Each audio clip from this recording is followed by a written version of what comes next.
Haini, Chaira Kanda, Wa Kuding Makatimba, Mapa Wakalda, Machagi the Makta, Nushiba Lotunale, Mark Machagi the Makta, Achoba Satani.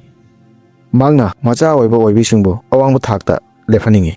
Adumbo, Maki Nushibashi, Aya Motamda, Maki Akalaring Sinava, Aina Hibadum Taudabi Yade, Kanda, Wakalsina, Kadimbo Matamda, Macha Oiba, Macha Oibishing Gimarta.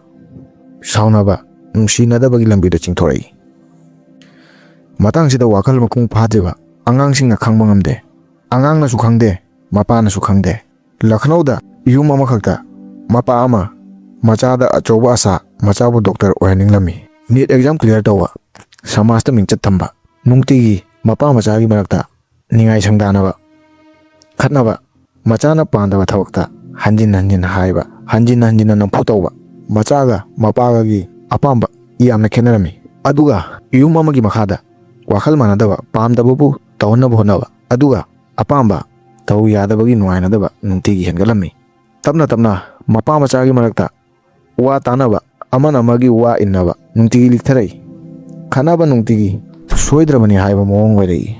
Mapana Machada Tina Gamba, Nuntigi and Galami. Machagi Wakala, Mapa Nushi the Nuntigi and Galami. Aduga, Numitama, second Karagis Honimana, Mapada, Majana no make up and key. Mikup Karagi Asawsina, Bakwa Mungi Wakal Tanatana, Mi Pumbagi Wakala, Karino Hong Kangdava, Wahangama Hanganki, Taudoksi Sumatagi Miyamagi Tawai Mangbatani, Kanba Yagadra, Mapa Ama, Matam Pumbagi when a Wangang Balipki, Macha Amabu, Matam Pumbagi when a Jed Lehenki, Aduga Machano Piamana, Maki Mang Maktada, Toki Taudoksina, Punshi Jubagi Kawang Redava, Akiba Magi Makade Hinganki. Wang the Sikh Kanagi Marano, Karigi Oikibano. Amana Amagi Watana Magadi, See Todoshi Tolam Gadra. Mama Opa Oibana Machada, Asatamiu, Aduga, Machagi Watabasu Maru Habakamio. Macha Oiba, Ninsingo, Nanga Hajibado, Paba Mana Yada Fiai, Adu, my Haki Asawana Nangi Noitava, Nangi problem Simbu, Sol Toroi, Madam D, Mukubamagi Warep, Pushi Chupi Nantoka Yara the Cherak Web Shuai. Wangdi Machada Achoba Asa Tamba Natraga Amana Amagi Pau Pona Dabdagi Token in the Tuduksi Tokibra Mama Mapa Oibana Kadikali Ahanbada Mama Pa Oibana Aya Mamatanda Akiba Amagi Makapona Wari Blepi Kali Angang Pel Oibadi Atopana Kadi Hanakini Mapana Machada Cherak Pibagi Maninda Machabu Nushiba Machabu Mi Ohenimba Wakal Maninda Lepi Adu Magna Shijin Nariva Lambido Marakta, Mapa Machagi Marakta, Kanabagi Maramoiri, Anisubada Mapagi Wakal, Mapa Obanakali, Control Toba, Machabu Kihandoma, Machagi Tungi Punsida, Shoidava, Apava Miyama Ohangani Kali Magna Kaliba, Magna Kaliba Talk to Tolaga, Machagi Punsinunga in a Hingani Kali, Six Lorabari Kudong Tiva Nangani Kali, Maramzina Mapana Machabu, Mayamna Chanari will be on the Puna Boni, Doctor Engineer, Sarkari Tavama Tawanawani, Ahum Subada. Sacrifice mindset. Ay nangi da magtupuno magtawi. Nangi kari awat palehenki. Wakal sigi maninda. Machana maki awawa wo khangba. Maki hona jamal wo khangba. Magno pamliba dubu. Tawhaning bagi thajawa. Chawna lay. Chawna thami. Nagalamromda. Youth. Hawalaliba mi. Macha oiba oibigi. Wakal gi bigyan psychology. Number 1. Identity and freedom. Hawalaliba mi sagama. Masana masango po. Si ay tawbang mi haiba. Mayamda khangan mapami. Mak masana masagi tongan masakam semningi. Magna Kali, ay isagi tongan ba, ay na tawning ba, ay matungin na isagi ming semwani Kali. Number 2, emotional sensitivity. Hawalali ba misagamada, yade tawno, yaroy chatkano, tawdawa yaroy, siguman nampu hapuiwa, tabak, yamna luna Kali. Magna sigumawasi, sugbambamde. Magna tawning ba duwo hanjin na tingba. Maki apa magi mayokta hanjin na leblabadi. Magna sibu maki mayokta lepani haina Kali. Mangonda hakthengna maki mayokta lepani haibaga chamane. Number 3 da instant reaction. Hawalagli mi amagi wakal emotionally wa amabu yamna luna lawi. Second khragi asawbana asengmu pusiu pungkaw ko holi. Impulsive decision haibadi sauraga kari haini hairoi kari tawni tawroi haiba khangdana wa haiba tawba khanghodana sel mahanba proyek taxi sonba adu warabdi wahang Karamna mapa machagi marakta mari tatnarei. Mapana hai, ai nangi phanaba tawribani. Machana hai, nang ai wabu kaidonungda tade. Sina maram oiraga makhoini marakta mari tatnarei. Animak masamakta lale haina khande. Amana amagi wa taningde. Adu oirabadi kari tawthoi. Misakama nongmada mihatpa ama oiba yade. Mang nungti sem sariba oi.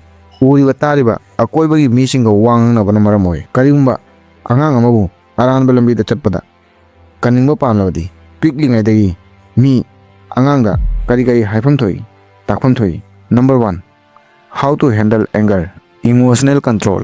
Angangda wasi haifam thoi sauningba pokpa miyoibagi pithongnakpa gun amani. Adubu sauraga warep lepa si lali. Sauringada warep lepkanu ngayak lepu sor sangna hontho. Yaragadi mafam adu thadolaga lao khanganu si nangi asonba utlibani. Si nang wakal phataba ngammi haiba nasamakta khanghalibani. Emotional control. Angangbu phattaba wa haibatanasu angangbu phattaba mi ohende loinana phattaba mi ohenbatanatana imungda mama mapana karamna lei haibadagisu angangna tammi. Mama mapana wa khudingmakta khatnaba launarabadi angang oibanasu adumak tammi. Number 2, habit of communication, open communication. Yumgi angangna wa haibada athingba pokhalloidabani. Si ai pamde, si ai kijai, si ai pame haibada maki apamba phongdokada athingba apanba pokhalloidabani. Karigumba angang amana maki wakal maki wa haibada phongdokpada akiba poklabadi si maki wakalda sauningba wakalsing phumduna thammi. Nungtigi mentionduna thamliba wakalsi nungtigi chawthorogliba oi. Number 3 da accepting failure. Punsida failure maithiba soidana mi punomakta mi punomakna thengnai haiba takpifam thoi. Maithiba ama phangnaraba tungda mathanggi thabaktasu maithiba soidana phanggani khalhalloidabani. Mathangdasu mai pakpa soidana phangba yai khanghangadabani. Punsida pandam ama khaktang taw haibagidamak lakpa nate. Ama oidrabadi atopa ama tawham thoi. Atopaga chang tawnaba huni. Number 4 da responsibility and consequences. Angang da haifam thoi tawriba thabak khudingmakki mahi phangi. Afaba tawragana afabagi mahi, phattaba tawragana phattabagi mahi. Number 5 da monitoring digital content.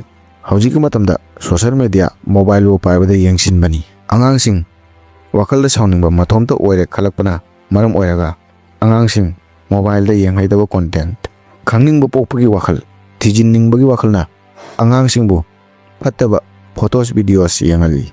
Angangsingbu phajinpham thokte mangonda haifam thoi phattaba content yenglaga kari amangba karamna awaba tangani haifam thoi. Number 6 da mama mapa oiba oibisingna machabu nungsiba utpa kaidongda kawredabani.